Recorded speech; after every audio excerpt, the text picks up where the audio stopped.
I decided to buy the bus and quit my job all within about 48 hours. This is his favorite place in the entire bus. Total cost, I'm probably in about 20 grand. This hook you see here is hammock hardware. Hi, I'm Liv. This is my bus poppy. Let's go do a tour.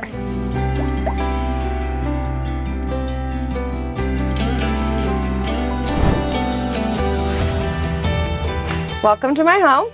This is my living room.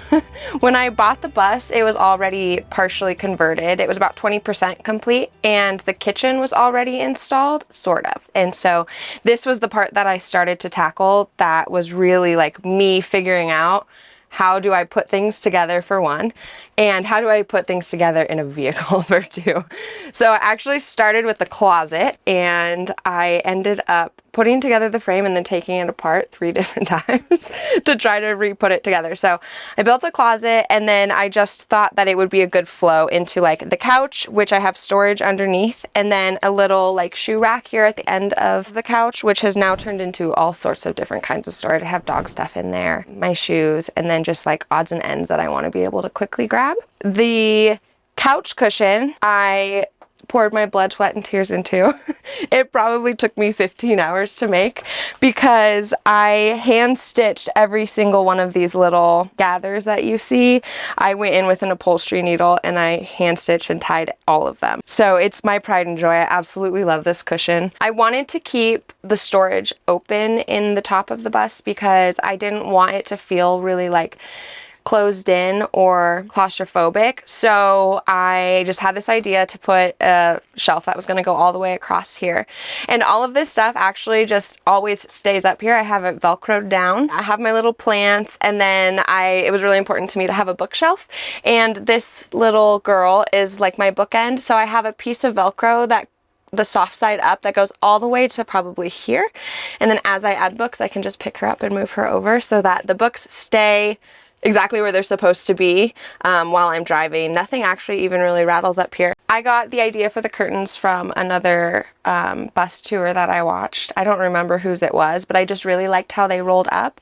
So what I did in order to keep them straight across is I put little dowels in the bottom so that, for one, they're easier to roll up that way, and then second, they're not looking droopy.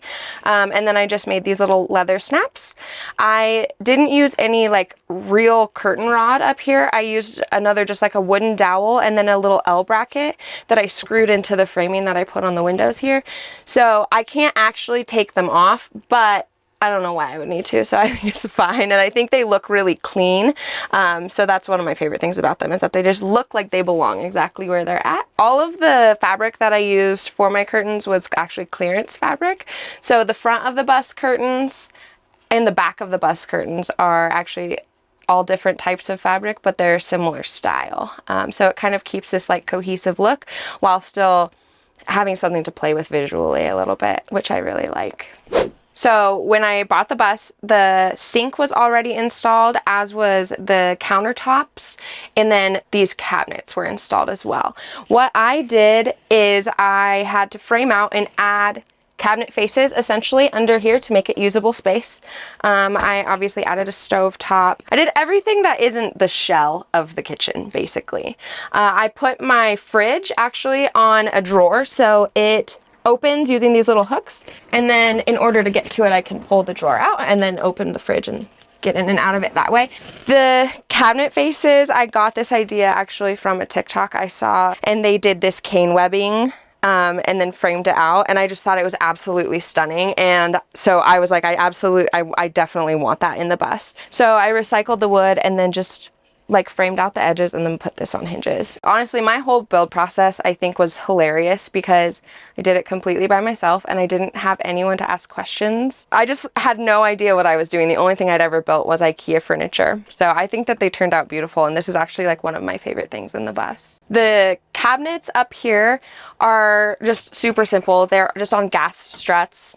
This is clearly where I keep like my dishes. I have a pots and pans set that breaks down, so the handles are actually like, they come off, which just makes it like way easier to store. And then over here I have kind of just like, I have spices, hot sauces because I really love hot sauce. And then I got this little thing from IKEA, and it is just like a little drawer system that helps me to organize like toiletries and kind of thing. Like I have my toothbrush in here. And then my food storage is actually one of my favorite things too, is because I have a ton of food storage in here. Things jump out sometimes, that's okay. I added these little shelves in here, and it like doubled the amount of space that I have. So as you can see, things aren't very organized, but I never run out of food, so that's awesome. The backsplash, I got these hand painted tiles off of Etsy. I keep my knives on this magnet, which I don't know if I would recommend. It looks nice when I'm parked, but oftentimes they fall off and into the sink. So there's probably a better solution, but it looks cute. So, and then I just have this little drying rack that sits in my sink for when I do dishes. My sink is actually huge, which I really appreciate about the previous owner putting in such a deep sink, because it definitely is helpful for if I want to go a day or two without having to do my dishes. They can just kind of sit low and nobody can see them, and they don't make too much of a mess. When I bought the bus, they basically just had one of those like 7-gallon blue water tanks that you see a lot in vans that just lived underneath the sink, but I knew that I wanted to have more water than that. So I have a 16-gallon tank, and it actually lives underneath my bed. I drilled a hole in this little sidewall here to run the soft like PVC pipe through, and then I have an electric pump. Because this opens all the way around and I don't have a shower in the bus, I can turn the sink around and we can do an outdoor shower that way. I haven't ever actually used it because I haven't really been in a situation where I really needed a shower and couldn't find a Planet Fitness, but it's fun that it's there if I want it to be there, if I need it.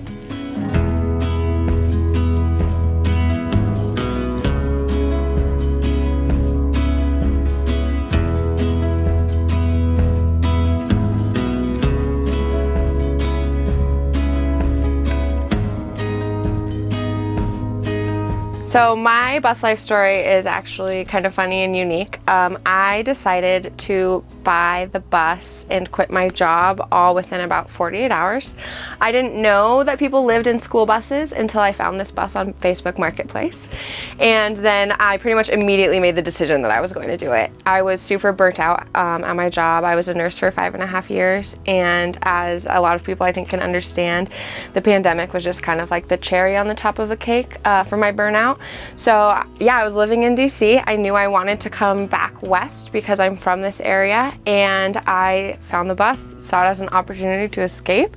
So I just did it. I actually didn't watch any bus tours or anything until after I had already put a deposit down on this rig. So a lot of people I think research bus life, van life a lot before they enter it, and I did, but only for like 2 weeks. The front wall is purely for beauty purposes. It doesn't really have any function other than this little like rack that I sometimes will hang my keys on, and you know, like a jacket here and there, and a shelf for my plants, and then an area to put artwork. This is the same cedar siding that you'll see kind of all throughout the bus. I just stained it, and I think that it turned out absolutely beautiful. I was a little worried when I started putting this up because it was giving very like 70s basement vibes, but once I stained it, it just absolutely transformed it. So yeah, this is just like where my plants live. They're also Velcroed down. Everything is Velcroed, and Velcro is amazing. It actually stays very well. The electrical system was already installed when I purchased the bus. The solar panels were already on the roof, and the inverter and the batteries were already in this cabinet. It was just like the original bus cabinet, so I did rip off the sheet metal and make my own door. I actually just have in here like a power bank that's plugged into my inverter, and then I have an extension cord that's kind of hidden, and it just runs back behind my kitchen, back toward the bed, and that's where I charge my phone and stuff at night. So the electrical system in this bus is not really impressive, but it is absolutely functional and it works. I just don't have outlets, and I have never once found myself thinking, dang, I really wish I had an outlet.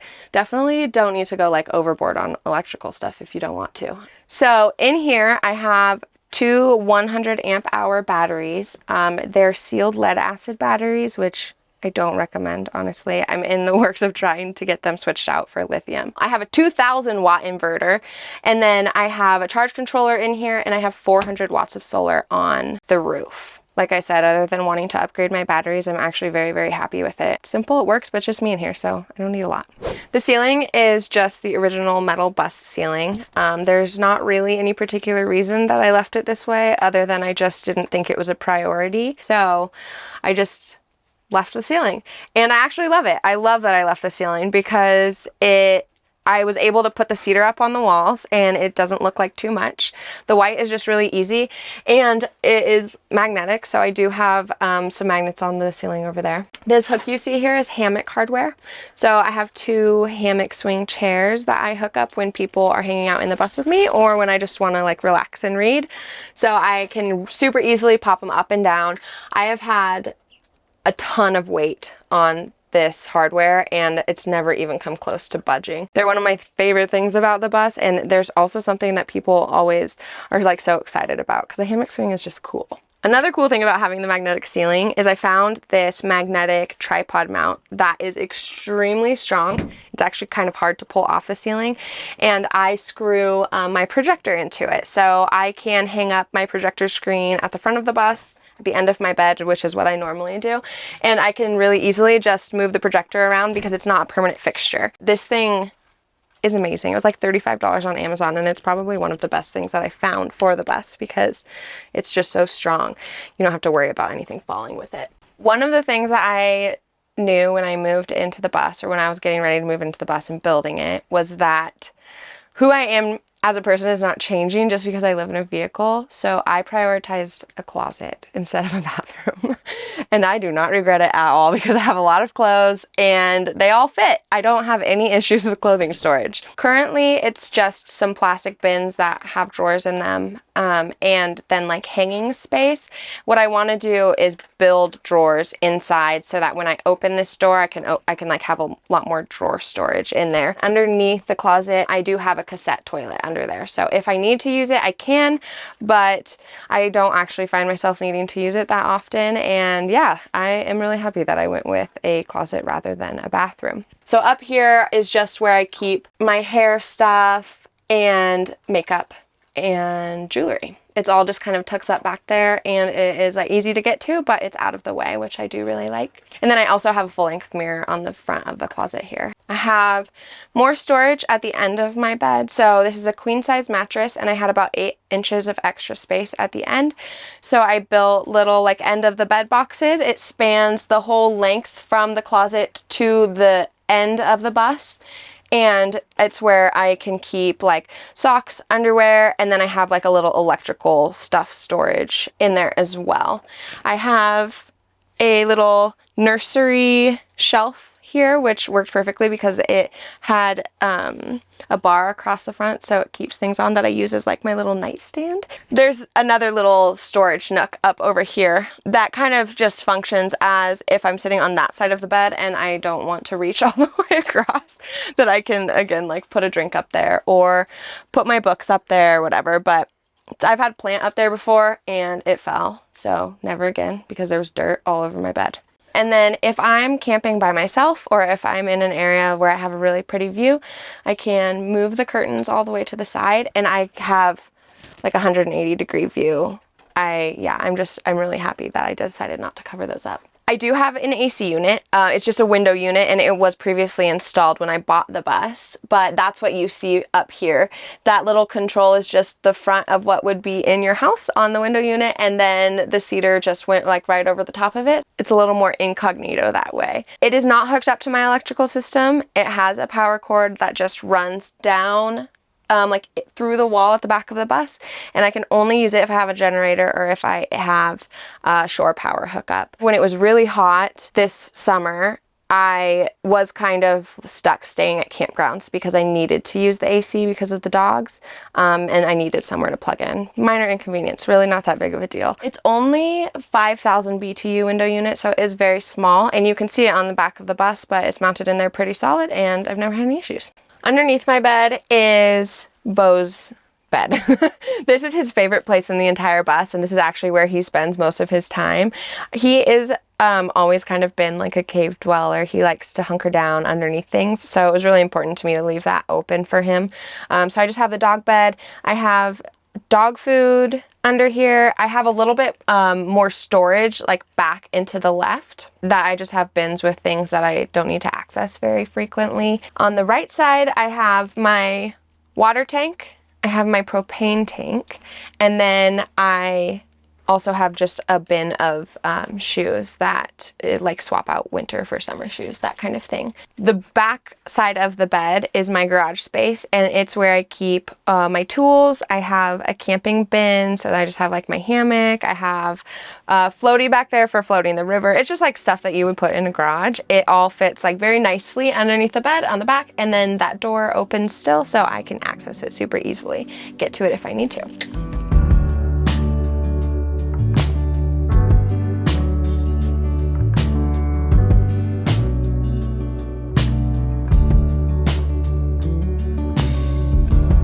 I bought the bus, partially converted. It was $10,500, and I feel like I got a steal because the solar was already installed, the demo was already done. It was really set up to where I could live in it if I wanted to, how it was. I didn't want to, I wanted to finish it and fix it up. But so $10,500 for the bus, including like the beginning stages of the conversion. And then I didn't keep really close track of how much I spent, but I can't imagine, I don't think I have more than another $10,000 into the bus total. I did use a lot of like recycled wood. I tried to like pull resources from things that already existed versus just like buying everything brand new. So total cost, I'm probably in about 20 grand. For money on the road, right now, I work for a keto backpacking food company. It's just maybe 10 hours a week. And it's just kind of to help keep me from pulling out of my savings. The reason that I was able to buy the bus to begin with is because when I was 23, I bought a house right after I became a nurse. I owned it for 4.5 years, and then I sold it last summer. I never intended to spend that money on my lifestyle. I always thought that I would reinvest it in a second property, but when I hit the burnout that I did and I was so desperate for an escape, I actually talked to my grandpa, and he really encouraged me to just be smart but do it. And so yeah, I was unemployed for maybe 7 or 8 months, and now I work very, very part-time. I'm ready to start working again though, and that's really what was the most important thing for me, was to be able to reset, escape from my burnout and depression, and be ready to work again, which I am. So goals made. For my door, I took off the original bus door opening mechanism because it just took up a lot of space and I didn't want to have to constantly be crawling around it. I reached out to Maggie, who is now one of my very close friends with Little Home Bus, and she actually has the same type of opening mechanism. It's a shed lock. So to open it, you just turn the door. These doors are connected at the top, so they open together when you do open it, and then it's just pins that go into holes that I drilled in the top and in the floor. So it's not the prettiest thing, but it works pretty well. The only thing that I really hate about it is that it does not lock from the inside. So at night, I have to come out here, close it, lock it, and then go around and enter the bus through the driver's side door.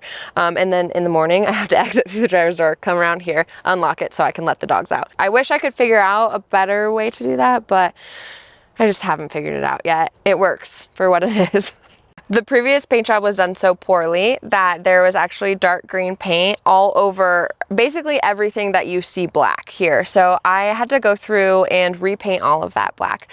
For the body of the bus and like the main paint, I used Behr Alkyd enamel, which is an exterior paint that is supposed to be really hardy and heavy duty. I actually called Behr and asked them for advice on what type of paint to use, and that's what they told me. The biggest mistake that I made is that I did not properly prime the bus. I spent probably a full week on prep, on sanding, on repairing rust holes, on everything you can think of except priming it. When I started rolling it on and brushing it on, it was not covering well at all. I actually ended up having to do 5 coats of paint on this bus, so I do not recommend doing that. The color is called Tiki Torch. It's kind of like orangey pink, and I really like it because it's still girly while also being orange, which is my favorite color. These mirrors I took off and spray painted black. I wanted everything to look as clean as possible. I even like did the bumper, I did the back bumper, I did the wheel covers, and everything that was like low, I actually used truck bed liner for, because I liked the texture and it just seemed like really hardy to me, and it's held up extremely well. So yeah, I really am happy with that. The back of the bus here, I made these decals with a Cricut. I went on Canva and I just designed the flowers, and then I used permanent vinyl and cut them out and put them on the back there. I thought initially about doing some kind of mural, but I've seen it done so many times and I wanted to be a little bit unique. So that's why I chose to do the window decals.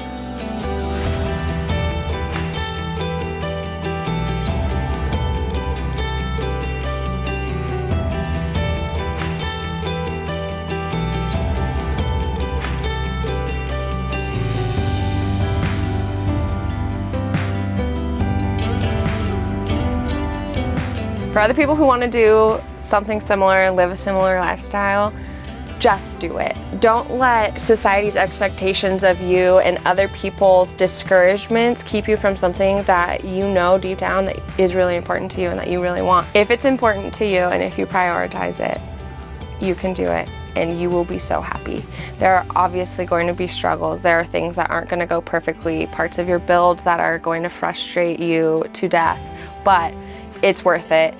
And I would encourage absolutely everybody, if you have any kind of like wanderlust or desire to travel or any just like desire to slow down, you should absolutely do it. Thank you so much for joining me on this tour. If you want to follow along, my Instagram is @live.inthebus. Would love to have you along and see you on the road.